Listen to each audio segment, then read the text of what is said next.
हमारे घर का परंपरा था कि घर में किसी की भी शादी होती है तो दुल्हन पहली रात दादाजी के कमरे में गुजारेगी, मगर ऐसा करने के 1 महीने के बाद वह गर्भवती हो जाती थी। जब मेरी शादी हुई तो मैंने इस रिवाज को नहीं माना और अपनी दुल्हन को दादाजी के पास नहीं जाने दिया। लेकिन 2 साल हो गए और मेरी पत्नी का कोई बच्चा नहीं हुआ। मजबूरन एक दिन मैंने अपनी पत्नी को दादाजी के कमरे में भेजा और खुद कमरे में छुप गया। फिर मैंने कुछ ऐसा देखा कि मेरे रोंगटे खड़े हो गए। बुजुर्ग किसी भी खानदान के लिए अहम होते हैं, लेकिन जब बुजुर्ग ही गलत रास्ते पर चल निकले तो फिर उस खानदान का क्या हाल होगा। मेरे दादाजी मेरे लिए एक आइडियल इंसान थे, लेकिन तब तक जब तक मैं उनकी सच्चाई नहीं जानता था। वह इस हद तक गिरे होंगे मुझे मालूम नहीं था। हमारा खानदान तो दूसरों की बहन बेटियों की इज्जत करने के लिए माना जाता था, लेकिन घर की औरतों के साथ ऐसा व्यवहार किया जाएगा ये मुझे मालूम नहीं था। मुझे लगता था कि मैं यह रोक लूँगा, लेकिन मैं भी मजबूर हो गया। हम एक पढ़े लिखे अच्छे खानदान से थे। हमारा ज्वाइंट फैमिली था, इसलिए हम सब एक ही घर में रहते थे और कभी भी हमारे घर में किसी बात को लेकर झगड़ा नहीं हुआ था। घर के मालिक मेरे दादा थे। बड़े छोटे सभी उनकी बात मानते और उनकी इज्जत करते थे। वो भी सबसे बहुत प्यार करते थे और कभी किसी को डांटा नहीं करते थे। लेकिन इन सब के साथ हमारे खानदान में एक अजीब सा परंपरा था, और वह ऐसा था कि उसे सुनकर अक्सर लोग अपनी बेटी देने से इनकार कर देते थे। इसलिए हमारे बड़ों ने अब इस परंपरा को मिटाना शुरू कर दिया। मैं बचपन से देखता आ रहा था कि हमारे घर में जिसकी शादी होती थी, जो भी लड़की दुल्हन बनकर हमारे घर आती, वह पहली रात दादाजी के कमरे में गुजारती थी। बचपन में तो मुझे इस चीज़ की बिल्कुल भी समझ नहीं थी, लेकिन जैसे जैसे मैं बड़ा होता गया ये अजीब परंपरा मेरे दिमाग में सवाल पैदा करता गया। मैंने बहुत कोशिश की कि हकीकत जान सकूं, लेकिन पूरे घर में कोई भी इस पर बात करने को तैयार नहीं होता था और यह सिलसिला सालों से चला आ रहा था। और हैरत की बात ये थी कि जो भी लड़की दादाजी के कमरे में रात गुजारती वो 1 महीने के अंदर अंदर गर्भवती हो जाती थी। लेकिन मुझे यह बात बहुत अजीब लगती थी और मैं बिल्कुल भी इसके साथ में नहीं था। मैं अपने सारे भाइयों में तीसरे नंबर पर था और मेरे बड़े भाइयों की पत्नियों के साथ भी यही किया गया था। लेकिन उन लोगों ने कुछ भी नहीं कहा था, जिस पर मेरी उन सबसे बहुत बहस भी हुई थी। लेकिन कोई भी मेरे सवाल का जवाब नहीं देता था और अब मुझे इस चीज़ का जवाब चाहिए था, क्योंकि घर में मेरी शादी की बात चल रही थी और मैं जानता था कि मेरे साथ भी यही सब होगा। लेकिन मैं यह नहीं करना चाहता था। इसलिए शादी के दिन मैंने अपने बड़े भाइयों को कह दिया कि मैं अपनी पत्नी को दादाजी के कमरे में नहीं छोड़ूंगा, और अपनी पत्नी का हाथ पकड़ता अपने कमरे में चला गया। मुझे लगा कि इसके बाद दादाजी का व्यवहार बदल जाएगा, लेकिन उन्होंने मुझे एक शब्द भी नहीं कहा। उनका व्यवहार नॉर्मल ही था। लेकिन हमारी शादी को 2 साल हो गए और अभी तक बच्चे की कोई उम्मीद नहीं थी। डॉक्टर्स के पास गए तो सभी टेस्ट सही थे, फिर भी कुछ नहीं हुआ। मेरे भाई मुझे अक्सर कहते थे कि तुमने गलत किया, अब सारी जिंदगी बच्चे के लिए तरसोगे। लेकिन मुझे उनकी बातें सुनकर गुस्सा आता था कि मैं बच्चे के लिए गलत कैसे बन जाऊं, कैसे अपने हाथों से अपनी पत्नी को किसी दूसरे के कमरे में भेजूं।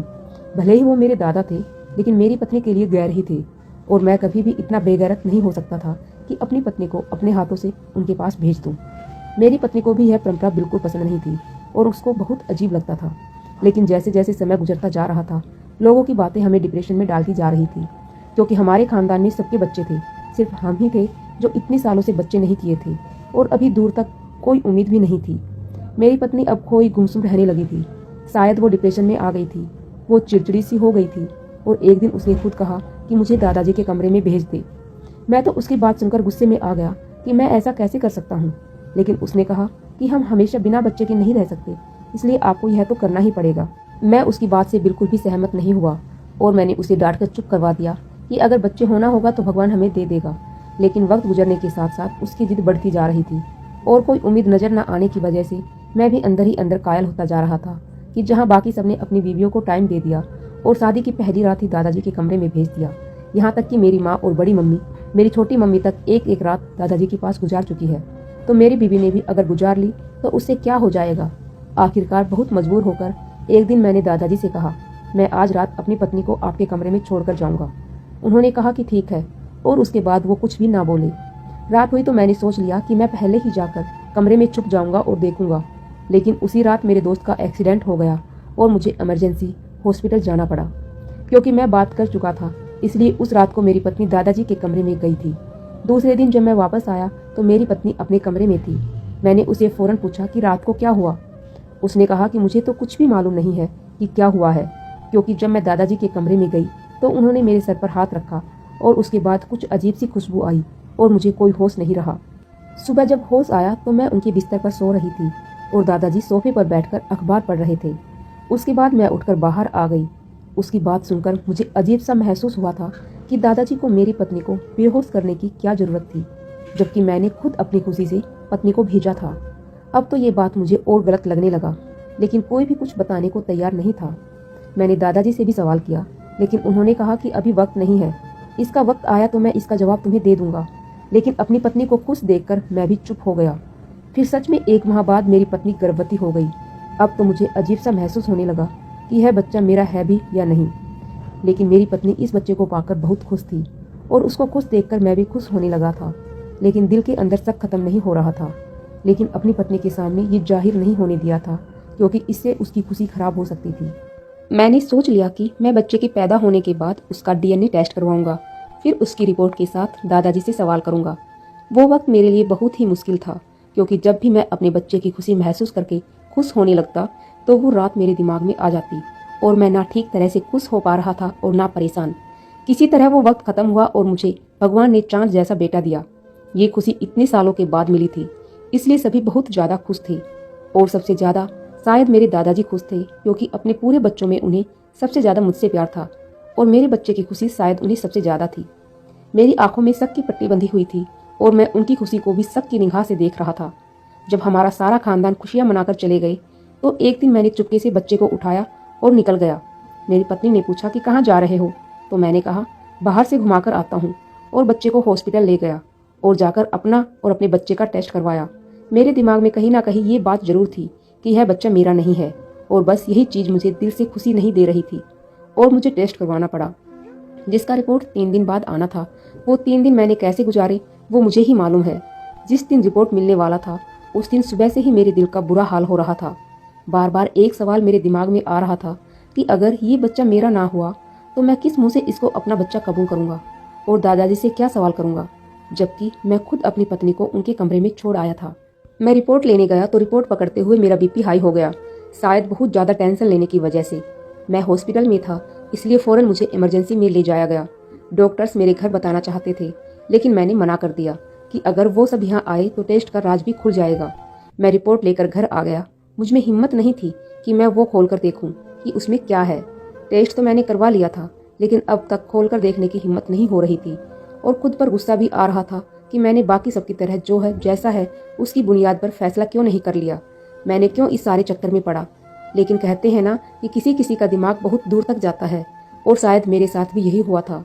मैं वो रिपोर्ट लेकर घर तो आ गया था, लेकिन 3-4 घंटे गुजरने के बाद भी मैं अपने अंदर हिम्मत पैदा ना कर सका कि मैं इस रिपोर्ट को खोलकर देखूं, और आखिरकार मैंने उसे उठाकर अपने ऑफिस के टेबल पर रख दिया कि सुबह ऑफिस जाकर देखूंगा।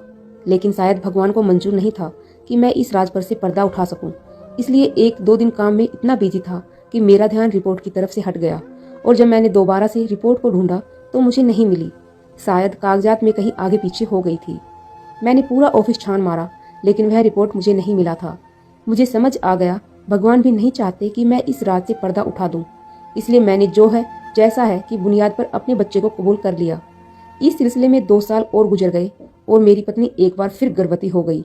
अब वही दोबारा मेरे दिमाग में घूमने लगा कि इस बार मैंने पत्नी को दादाजी के कमरे में नहीं भेजा था, तो फिर वो कैसे प्रेग्नेंट हो गई है, और क्या मेरी पत्नी ने मेरे साथ धोखा किया है। वो खुद ही छुपकर दादाजी के कमरे में चली गई थी क्या? लेकिन ऐसा हो नहीं सकता था। मेरी पत्नी बहुत अच्छी औरत थी, कभी कोई काम मुझसे बिना पूछे नहीं करती थी। एक बार फिर वही बात मेरे दिमाग में घूमने लगा। अब मेरा बेटा इतना बड़ा हो गया था कि मैं इसको दोबारा ले जाकर डीएनए टेस्ट करवा सकता था, इसलिए अपने बड़े बेटे को साथ लेकर मैं लेबोरेटरी चला गया और इस बार मैंने इमरजेंसी के तौर पर रिपोर्ट निकलवाई और वहीं खड़े खड़े रिपोर्ट देखी। और रिपोर्ट देखकर मुझे झटका लगा, क्योंकि रिपोर्ट पॉजिटिव था, यानी वो बच्चा मेरा ही था। मेरा दिमाग झटके खाने लगा कि अगर वह बच्चा मेरा ही था तो 2 साल तक क्यों नहीं हुआ, और सिर्फ एक दिन दादा के कमरे में रहने के बाद भगवान ने मुझे ये बच्चा दे दिया। लेकिन मेरा दिल टेंशन फ्री हो चुका था कि वो बच्चा मेरा ही है। इसलिए मैंने अपने आसपास ध्यान करना शुरू किया कि मेरे सारे भाइयों के 2-3 बच्चे हैं, लेकिन सबकी बीवियों ने सिर्फ एक रात दादाजी के कमरे में गुजारी है। इसका मतलब है कि जो मैं सोच रहा हूँ वो गलत है। अगर वो गलत है तो फिर दादाजी के कमरे में रात को जाना क्यों जरूरी है? वहाँ ऐसा क्या होता है कि दादाजी कमरे में दुल्हन को बेहोश कर देते हैं?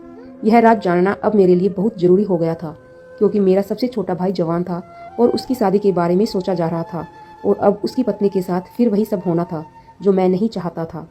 इसलिए मुझे इस राज को जानना था, लेकिन कैसे, यह मुझे समझ नहीं आता था, क्योंकि मैं जब भी इस बारे में सवाल करता था दादाजी चुप करवा देते थे और हमेशा एक ही बात कहते थे कि बेटा मुश्किल वक्त गुजर चुका, और मैं उनकी बात सुनकर खामोश हो जाता कि शायद वो मेरे बच्चे के बारे में बात कर रहे हैं कि भगवान ने मुझे बेटा दे दिया था, लेकिन कभी समझ न सका कि वो किस मुश्किल वक्त की बात कर रहे हैं।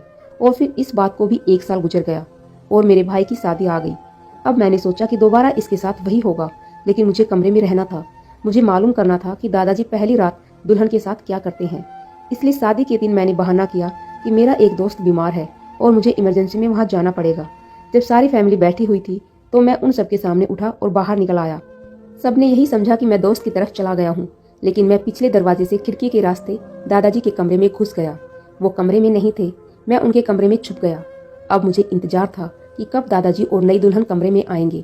कुछ देर के बाद दादाजी कमरे में आए, लेकिन अभी दुल्हन नहीं आई थी और उसके आने पर मुझे धैर्य और शांति से इंतजार करना था, क्योंकि इतने सालों के राज के ऊपर से पर्दा उठने जा रहा था। मुझे बाहर से बहस की आवाजें आ रही थी। यह वही बहस है जो हर दुल्हन घर में आने के बाद होती है, क्योंकि शादी के दिन दुल्हन अपने दूल्हा के लिए सजाई जाती है और जब उसे पहली रात ही किसी दूसरे आदमी के साथ जाने को कहा जाता है तो यकीनन उसके लिए बर्दाश्त से बाहर होता है। और ये ड्रामा मैं कई सालों से देखता आ रहा था, इसलिए खामोश हो गया और आखिरकार वही हुआ जो हम सबके साथ हुआ था। और थोड़ी देर के बाद ही दुल्हन कमरे में आ गई। दुल्हन जैसे ही कमरे में आई, दादाजी उठकर वॉशरूम में चले गए। मुझे दुल्हन को देखकर उस पर तरस आ रहा था। वो घबराई हुई थी। थोड़ी देर बाद दादाजी बाहर आए और उन्होंने आकर दुल्हन के सर पर हाथ रखा और कहा कि बेटा घबराओ मत, कुछ नहीं होगा। और बात करने के साथ ही दादाजी जेब से हाथ निकाले तो उनके हाथ में रुमाल था और उन्होंने वो उसकी नाक पर रख दिया। 1 मिनट के अंदर वो दुल्हन बेहोश हो गई। यहाँ तक तो मुझे पहले से मालूम था। मुझे इंतजार था कि अब दादाजी करते क्या है। उन्होंने दुल्हन को आराम से बिस्तर पर लिटाया और उसके ऊपर कंबल डाल दिया, लेकिन उसके बाद जो मैंने देखा उसने मेरे पाँव के नीचे से जमीन निकाल दी। मैं सारी रात कमरे में बैठा रहा। बड़ी मुश्किल से वक्त निकला। सुबह के करीब जब दादाजी की आंख लगी तो मैं खामोशी से खिड़की के रास्ते बाहर निकल आया। लेकिन जो कुछ मैंने देखा उसके बाद दादाजी से सवाल करना तो बनता था, लेकिन मुझे यह डर था कि अगर मैंने दादाजी से सवाल किया उन्हें मालूम हो जाएगा कि मुझे उनका राज मालूम हो गया है। लेकिन बार बार मैं सोचता हूँ ऐसी क्या बात थी कि दादाजी को यह सब करना पड़ा। और मैंने बहुत बार बातों बातों में उनसे पूछने की भी कोशिश की, लेकिन हमेशा दादाजी बात टाल देते हैं। लेकिन इस बार दुल्हन को 2 माह गुजरने के बाद भी बच्चे ना हुए। अब तो सब कोई परेशान हो गया कि ऐसा क्यों है, लेकिन सभी ने इंतजार किया कि भगवान की तरफ से देर हो सकती है। दादाजी ने कहा कि मुझे लगता है कि यह राज कोई और जान भी चुका है। सब एक दूसरे की तरफ देखने लगे तो दादाजी ने कहा कि इस घर में कोई इंसान ये राज जान चुका है। अगर ये बात किसी और को मालूम ना होती तो अब तक बच्ची गर्भवती हो चुकी होती। यह सुनकर मुझे अजीब लगा कि दादाजी को कैसे मालूम हो गया कि ये राज कोई दूसरा भी जान गया है, लेकिन मैं खामोश रहा और मैंने बिल्कुल भी बात नहीं की। कुछ महीने गुजरे तो दादाजी बीमार रहने लगे। एक दिन उन्होंने हम सबको बुलाया और कहा कि मुझे सच सच बता दो कि तुम लोगों में से कौन इस राज को जान चुका है कि पहली रात दुल्हन मेरे कमरे में क्यों आती है, क्योंकि मुझे लगता है कि ज़्यादा दिन नहीं जी सकूंगा और जो आदमी राज को जान चुका है मैं उससे कोई बात करना चाहता हूँ। तो मुझे लगा कि सवाल करने का यही वक्त है। मैंने कहा दादाजी मैं जानता हूँ। दादाजी ने कहा कि बाकी सब जाए, तुम मेरे पास बैठो। मैंने सबके जाने के बाद दरवाज़ा बंद किया और दादाजी ने पूछा कि सबसे पहले तो ये बताओ कि तुम यह राज कैसे जानते हो। मैंने उनको सच्चाई बता दी कि मैंने छुपकर सब कुछ देखा है। उन्होंने कहा कि तुम इस राज को जान चुके हो तो अभी ये राज तुम्हारे पास एक अमानत है। तुम्हारे पापा, बड़े पापा, चाचा, भाइयों में से कोई भी इस राज को नहीं जानता है। तुम मेरे मरने के बाद यह राज सब घर वालों को इकट्ठा करके बता देना, क्योंकि मैं जानता हूँ कि सबके दिलों में मेरे खिलाफ कुछ न कुछ गलत मौजूद है। लेकिन मेरे मरने के बाद चाहता हूँ कि सबके दिल साफ हो जाए। मेरी तरफ से मैं कोई भी पाप अपने सर पर लेकर नहीं जाना चाहता। मैंने दादाजी से सीधा सीधा सवाल कर लिया कि ये सब क्या है, आप मुझे पूरी बात समझाइए ताकि मैं सबके सवालों का जवाब दे सकूं। उन्होंने कहा कि सबको यही लगता है कि मैं जो भी दुल्हन आती है उसके साथ पहली रात को कुछ गलत करता हूँ, मगर ऐसा नहीं है। हकीकत यह है कि बहुत पहले मेरे परदादा के वक्त में जादू टोना और ये सारी चीज़ें बहुत ज़्यादा हुआ करती थी। हमारे खानदान में कोई औरत ब्याह कर आई थी जिस पर कोई जादूगर था। जब वह ब्याह कर आई तो उस जादूगर ने जादू के जरिए से उसकी औलाद बांध दी थी कि कभी भी इस खानदान में औलाद नहीं हो सकता। एक बुजुर्ग ने इस जादू को तोड़ दिया था और उन्होंने कहा था कि 7 नस्लों तक आपको यह काम करना पड़ेगा, और वह यह काम है कि घर में ब्याह कर जो भी दुल्हन आएगी उस घर का जो भी बड़ा होगा वो उसको एक रात अपने पास रखेगा और वो कुछ मंत्र पढ़ेगा जो कि उस बुजुर्ग ने बताया था, और ये मंत्र किसी दूसरे आदमी को मालूम नहीं होना चाहिए। इसलिए जो भी दुल्हन होती थी उसे बेहोश कर दिया जाता है और मंत्र पढ़कर उसके शरीर के एक हिस्से में काला धागा बांध दिया जाता है। यह काम 7 नस्लों तक चलता रहा। मुझसे पहले मेरे दादाजी और इससे पहले उनके दादाजी ये सब किया करते थे, लेकिन अब तुम लोग 7वीं नस्ल हो, तुम लोगों के बाद ये काम नहीं करना पड़ेगा। तुमने अपनी पत्नी पर यह काम नहीं करवाया था, इसलिए जादू का असर वहां पर था और तुम्हारा बच्चा नहीं हो रहा था। मैंने तुम्हारी पत्नी के साथ भी यही किया था और इसलिए तुम लोगों को बच्चा है। यह राज कोई भी नहीं जानता है। मैंने आज तक अपनी किसी दुल्हन को हाथ तक नहीं लगाया। वो मेरे घर की इज्जत है। मेरे मरने के बाद मेरा ये सच सबको बता देना कि सबके दिल से शक खत्म हो जाए। मैं दादाजी की बात सुनकर खामोश रह गया और मैंने दादाजी से वादा किया कि उनका राज उनके मरने तक राज ही रहेगा। और दादाजी के मरने के बाद अगले ही दिन मैंने सबको एक साथ करके वो राज बता दिया और जिसके दिल में जो शक थे उन सबका शक खत्म हो गया। दादाजी के कमरे से सारी जड़ी बूटी निकालकर बहते हुए पानी में बहा दी। इस तरह 7 नस्ल पहले होने वाले एक जादू से हम सबकी जान छूट गई। दोस्तों, मेरे दादाजी ने जो किया वह सही किया या गलत कमेंट बॉक्स में जरूर बताएं। कहानी पसंद आई हो तो लाइक और शेयर करना बिल्कुल भी ना भूलें।